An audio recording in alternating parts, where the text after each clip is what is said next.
got any final thoughts for the show? Make jukes, not war. Can we edit that out? Nope. I had my game face on. I think we can. Hello and welcome to a Fast and Furious special. This time reviewing the Porsche 718 Cayman Gt4 we see right here, released in the latest Fast and Furious set, Premium from Hotwheels. So I'll be cracking it open. As you can currently see, it's very prepared. I've cut the blister open. Of course you can see metal on metal as always, and rail riders with these beautiful 5-spoke matte black wheels. And we'll see what I really like about this cast and maybe what I don't like. There's all the sponsors from this set, and of course the amount of things from this set, including that really controversial R34 Skyline GTR, this beautiful Mazda RX-7 which I think they nailed, the Camaro Off-Road and the Jeep. Bear in mind I only got the RX-7 and the Porsche. However, you do get a general understandable what I bought and how the set is just from this alone. Now, starting on the front end, I think Hot Wheels absolutely nailed it. Well, the whole thing. Colour scheme being in black and white, although it is very similar to the one in the movie. I haven't seen it, but I can only guess, and I've seen photos of it.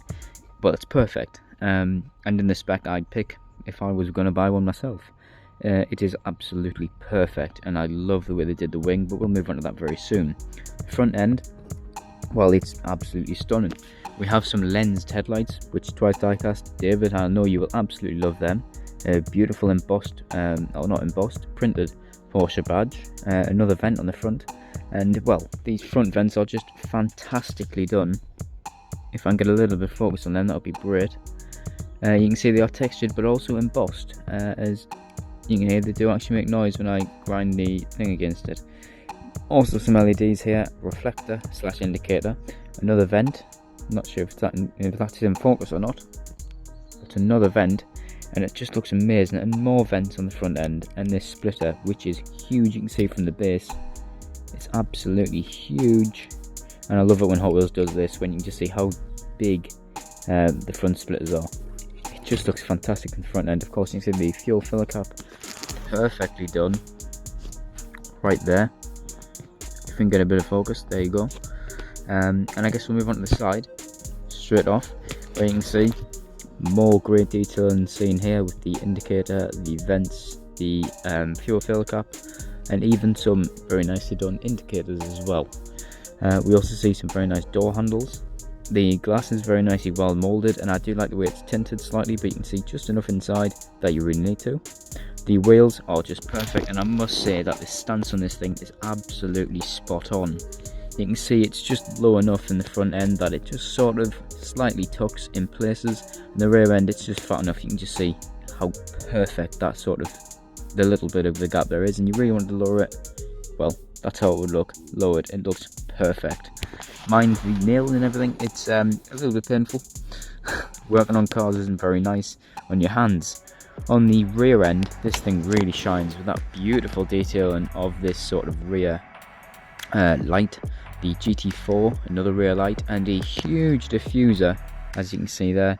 The dual exit exhaust, a massive diffuser, and all very, very well done.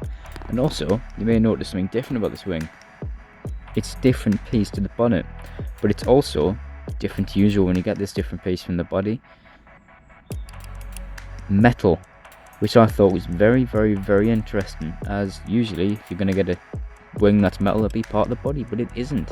You can see those holes go through the body there, to presumably the base, but then it makes you wonder how on earth they managed to make it go through the holes and then form a wing. I don't know. Maybe it's just a different metal piece that when you pop the body off, it'll just slot out, and I'm guessing that's exactly how it is. But it's a very intriguing way how they did it, and it definitely wasn't the easiest route out, so I really like that from Hot Wheels. They did perfectly from that. And I love the way how there's this little white sort of tampo bit that goes across here feeding into the black. That is absolutely perfect. So what do I think of this thing then?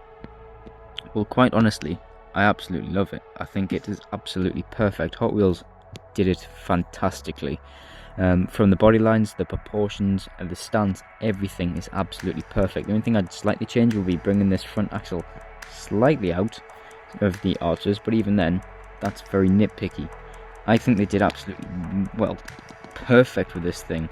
and it just looks absolutely fantastic from all angles, from the rear, from the front, from the side. I mean, just everything is perfect, and it's miles out from the miles away from the previous scene Cayman from Hot Wheels, which launched in the early 2000s, maybe even late 90s. It's absolutely stunning, and I can't say that enough. And if you can find one, go for it, because in the UK right now we're finding these things in Asda's, believe it or not, Smith's toy stores and all sorts. So go get yourself out there and find them. In the US, I wish you all very good luck finding it, because it's a stunning piece, and even if you don't like German or sort of exotics, I'm definitely going to pick one up, because it would look right, well, it would look perfect on your shelf, even full of a bunch of American stuff, because it is absolutely stunning. So without further ado, stay safe everyone, have fun, and of course, stay juke'ing.